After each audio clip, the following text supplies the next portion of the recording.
Di usia 30 tahun ke atas menjaga kesehatan tulang tentu menjadi hal yang harus dilakukan. Hal ini dikarenakan semakin lama tulang akan menipis dan rentan terkena osteoporosis. Untuk memelihara kesehatan dan kekuatan tulang, tubuh memerlukan asupan protein yang berasal dari makanan. Katanya mengonsumsi kepiting dapat menjaga kesehatan tulang. Apa ya kata Dokter Vera, fakta atau mitos? Itu adalah mitos. Jadi dalam kepiting terdapat kandungan mineral seperti kalsium maupun fosfor.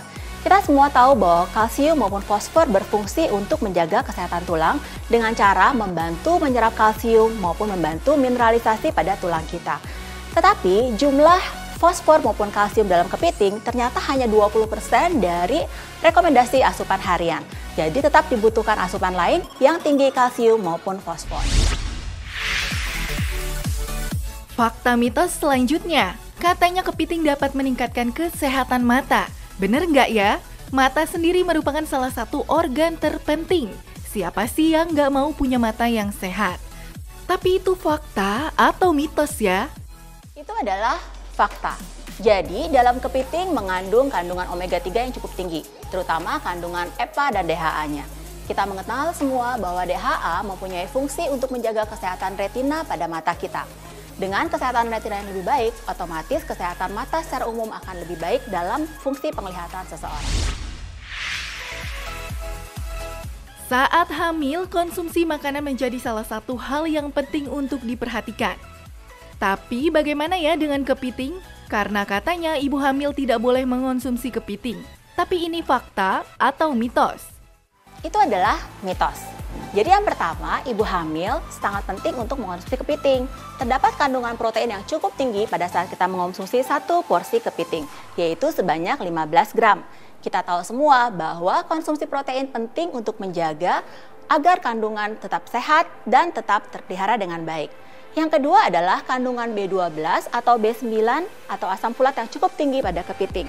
Kedua vitamin B tersebut akan mencegah terjadinya anemia pada ibu hamil. Dan kita semua tahu bahwa asam folat penting menjaga terhindar dari penyakit neural tube disease yang seringkali ditemukan pada saat kondisi hamil muda.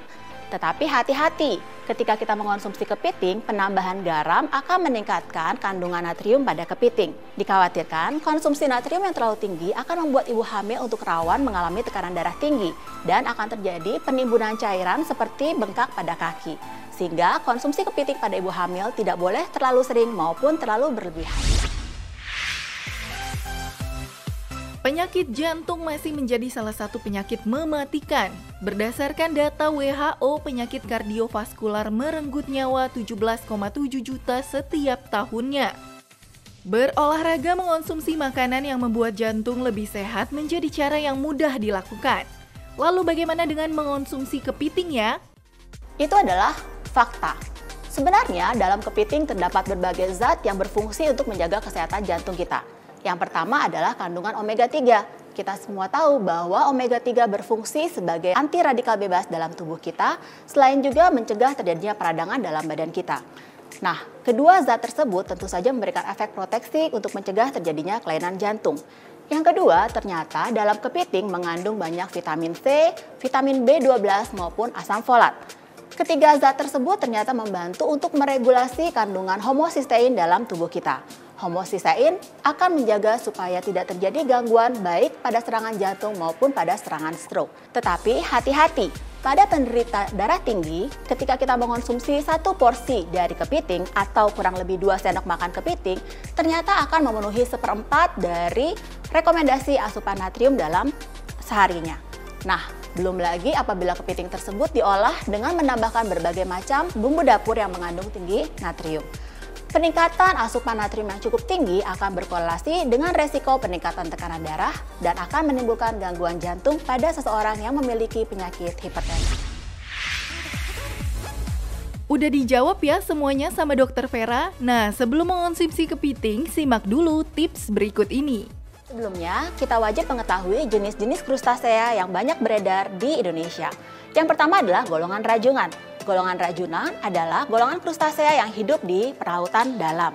Sedangkan kepiting adalah golongan krustasea yang dapat hidup baik di air laut dangkal maupun di daratan selama 4-5 hari. Dan juga terdapat golongan lain seperti golongan kepiting soka.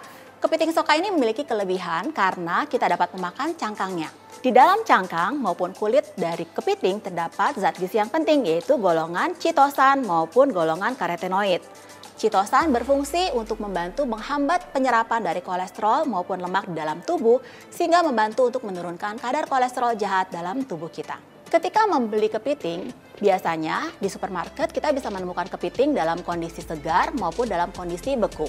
Harus diingat bahwa ketika memilih kepiting tersebut, pastikan bahwa warna kepiting tersebut adalah warna merah yang cerah dan terdapat bau yang segar dan tidak berbau amonia. Ketika kita membeli kepiting segar, dianjurkan untuk menaruhnya di lemari es selama 4-5 hari untuk kita gunakan. Untuk pengolahan kepiting sendiri dianjurkan untuk pengolahan dengan sedikit sekali menambahkan natrium agar tidak menambah kandungan natrium dalam kepiting. Biasanya dianjurkan dalam bentuk penyajian yang direbus ataupun dipanggang sehingga tidak diberikan bumbu yang berlebihan dan aroma dan rasa dari kepiting serta zat gizinya tetap terjaga dengan maksimal.